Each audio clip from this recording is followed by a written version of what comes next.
Hello everyone, this is Bea Harper from SuperMarcy.com and welcome back to another review.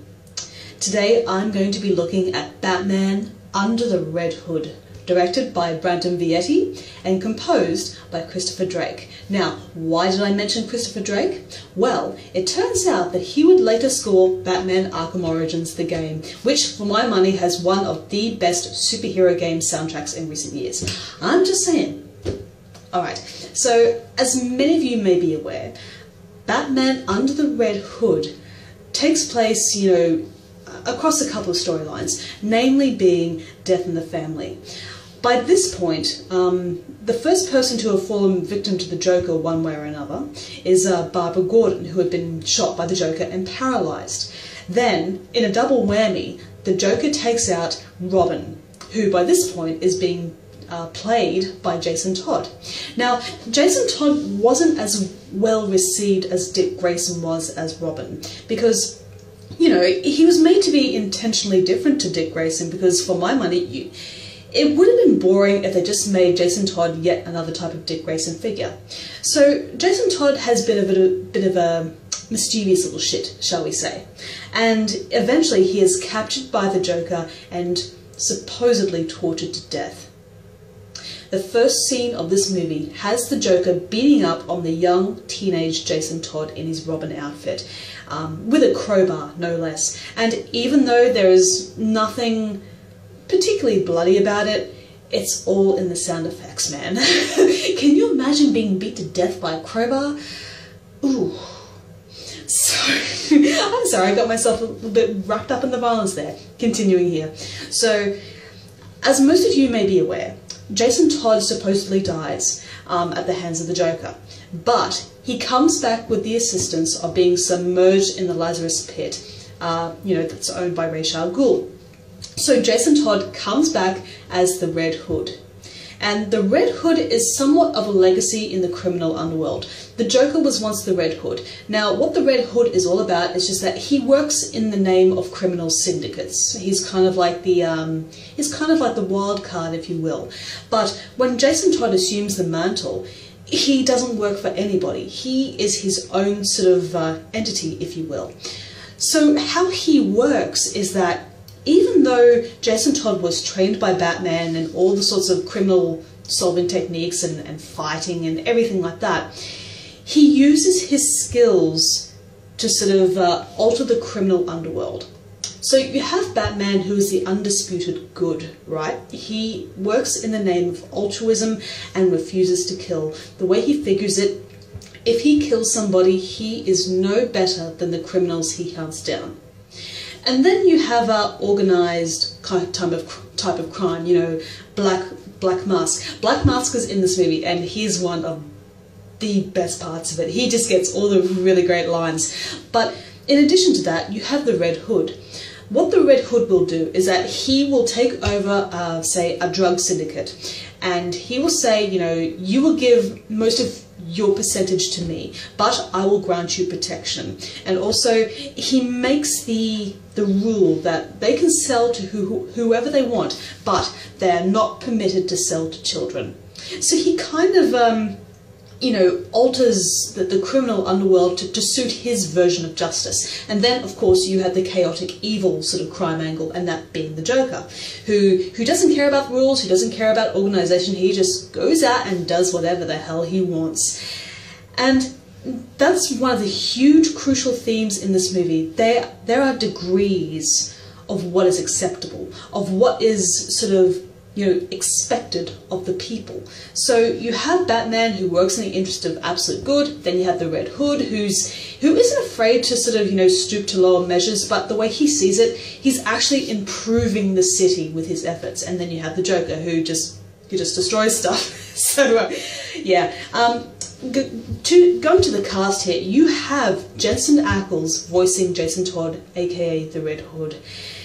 Ackles is fantastic. I don't care if there are people out there who say he's just a pretty boy from the Supernatural series. I feel that Ackles has always had a substantial well of talent, and vocally, he is so well suited to the character. He brings a sense of heaviness and sadness and just confusion here, because being submerged in the Lazarus pit has somewhat altered his psychology. It's arguably driven him somewhat insane, and this has informed the choices that he has made. What's really fascinating also about Jason Todd is that, you know, he was killed off essentially by the readers. Readers didn't want to know anything about the character. So rather than leaving him stay dead, because, you know, comics are weird that way, the creator of Jason Todd sort of came back and made Jason Todd the Red Hood, and therefore made the character better. And it all feeds back into Ackles' performance. It really does inform you of what this character is all about. He has been tossed around and rejected, and he's come back as a source of vengeance. He is dead set on, you know, besting Batman as well as taking revenge on the Joker. Then you also have Bruce Greenwood as Batman.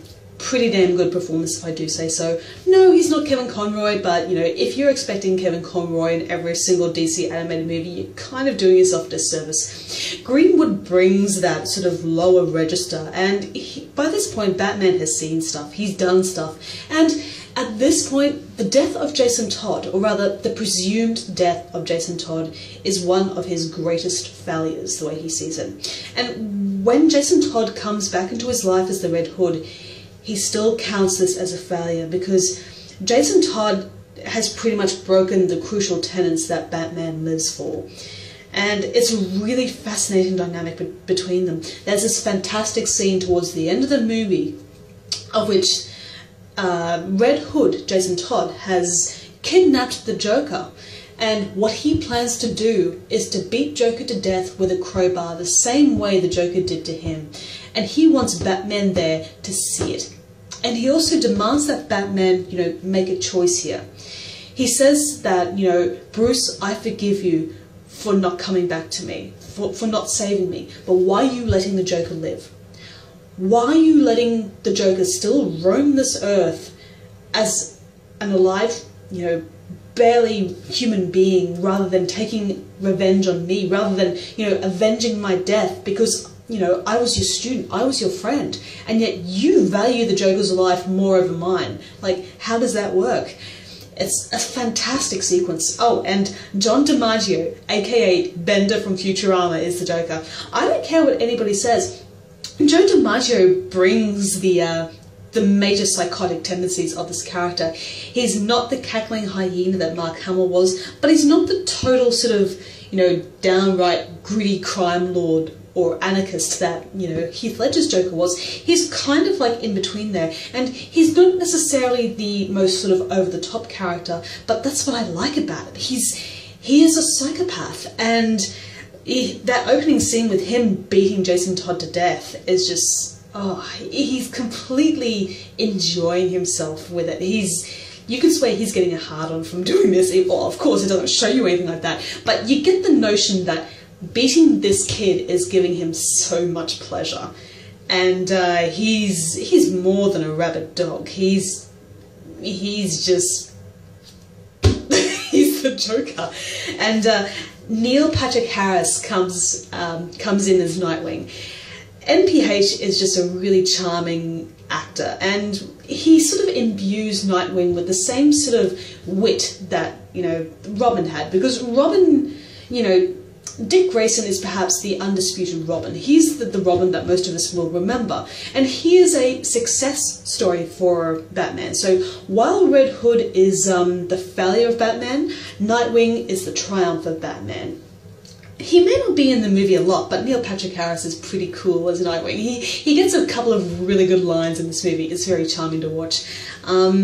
The voice of Black Mask, whose actor I don't remember off the spot, I really do apologise, he's great. I mean, there is no doubt that he is a very sort of well-organised and very ruthless crime lord, but at the same time, he can be so temperamental in this movie.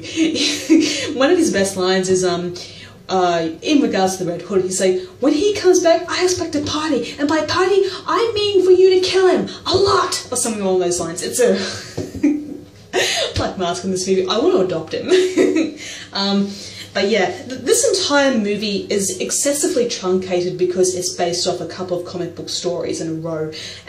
But I feel it's done in a very successful way. It's only about 83 minutes, and there's only so much you can translate from the page of a comic book onto a moving animation cell.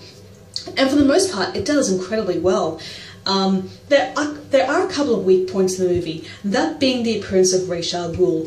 Even though the Lazarus Pit was, instrumental to Jason Todd's resurrection, I felt that the character of Ghul was wasted, and that's a shame because Jason Isaacs voices the role. He only turns up in one particular scene of which, Batman makes Ra's al Ghul explain to him how Jason Todd came back to be alive. It's kind of a wasted role, but it's kind of nice seeing him anyway because, where would Ra's al Ghul be without the Lazarus Pit? I feel most of its problems does come from its length, but as I said, it is completely understandable that they had to sort of, shorten the runtime in the interest of keeping the pace going. So, that being said, Batman Under the Red Hood is one of the better DC movies, make no mistake about it. It's not afraid to go to those really dark and violent places without being excessive about it. So I would give the film about a solid 4 out of 5. At one point I would have said a 4.5 out of 5, but sort of rethinking about the downsides of this movie and the limitations it's put on itself, you've got to be realistic about it. But that being said, I highly recommend seeing this movie. It is, it's down, it's dirty, and it really does get under your skin, namely due to Jensen Ackles' vocal performance. He is just spot on. I remember hearing an interview with Andrea Romano, who is the voice director for most of the DC animated movies, that when she heard Jensen Ackles, audition for the role and really put his all into the performance, she said that, a tear came to her eye, and I have to agree with her. He is one of the strongest parts of this movie. What's really great also is that this film really does rely on the strength of the Red Hood, in the form of Jason Todd. If you didn't have a strong Red Hood in this movie, it would not have had the substantial impact it has. So, yeah, check it out. Pretty damn good. Okay guys, so thank you once again for listening to me, and as usual, I shall see you in the next video. Bye bye for now.